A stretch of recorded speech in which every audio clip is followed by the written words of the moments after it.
वळूया पुढील बातमीकडे। आज मुसळधार असा पाऊस झाला आणि ईस्टर्न एक्सप्रेस असेल किंवा वेस्टर्न एक्सप्रेस वे असेल पूर्णपणे ट्रॅफिक जाम झाला। भारतातील पहिल्या हवाई टॅक्सीचा मार्ग आता मोकळा होतोय आणि अनेक तांत्रिक समित्यांची स्थापना करून हवाई वाहतूक मंत्रालयाने या प्रकल्पाला गती दिलेली आहे। प्रदूषण आणि वाहतूक कोंडीच्या समस्येवर मात करता येणार आहे। मुंबईत 2026 पर्यंत एअर टॅक्सी दिसू शकेल, ज्यामुळे जसा आज हायवे जाम झाला होता तसा पुन्हा 2026 नंतर एअर टॅक्सी आल्यावर हायवे जाम झाला तरी त्याचा फारसा फटका हा सर्वसामान्यांना बसणार नाही असं इथं म्हणता येऊ शकतं। त्यासाठी पाहूयात सामचा हा एक रिपोर्ट। मुंबईत लवकरच एअर टॅक्सी 2026 पर्यंत प्रकल्प सुरू होणार। मुंबईकरांची ट्रॅफिक पासून सुटका। मुंबईकरांची सर्वात मोठी डोकेदुखी आहे ती वाहतूक कोंडीची। तासनतास ट्रॅफिकमध्ये रस्त्यावर अडकून पडल्यामुळे मुंबईकर हैराण होतात। मात्र यातून मुंबईकरांची लवकरच सुटका होणार आहे, कारण मुंबईमध्ये लवकरच एअर टॅक्सी सुरू होणार आहे।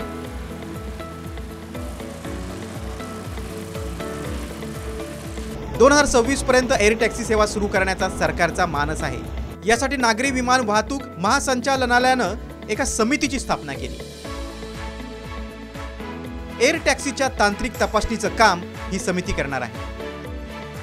Advance air mobility study group अशा समितीचं नाव आहे। मुंबई पाठोपाठ दिल्ली, बंगळुरू, चेन्नई आणि हैदराबादमध्येही एअर टॅक्सीची सेवा सुरू करण्यात येणार आहे।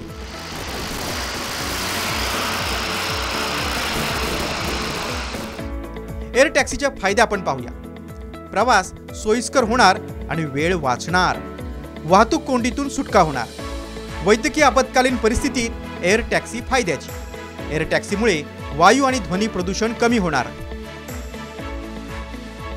भारतात एअर टॅक्सीला मूर्त रूप देण्यासाठी इंडिगो या विमान वाहतूक कंपनीची पालक कंपनी, इंटरग्लोब एंटरप्राइजेस तसंच अमेरिकेतील आर्चर एव्हिएशन या दोन्ही कंपन्या एकत्र आल्यात। या दोन्ही कंपन्या भागीदारीच्या माध्यमातून 2026 सालापर्यंत भारतात एअर टॅक्सी कार्यान्वित करण्याच्या प्रयत्नात आहेत। एअर टॅक्सीमुळे एकूण 90 मिनिटांचा प्रवास 7 मिनिटात होईल असा दावा कंपन्यांनी केलाय। या टॅक्सी इलेक्ट्रिक असल्यामुळे त्यांचं उत्सर्जन फुटप्रिंट खूपच कमी असणार आहे।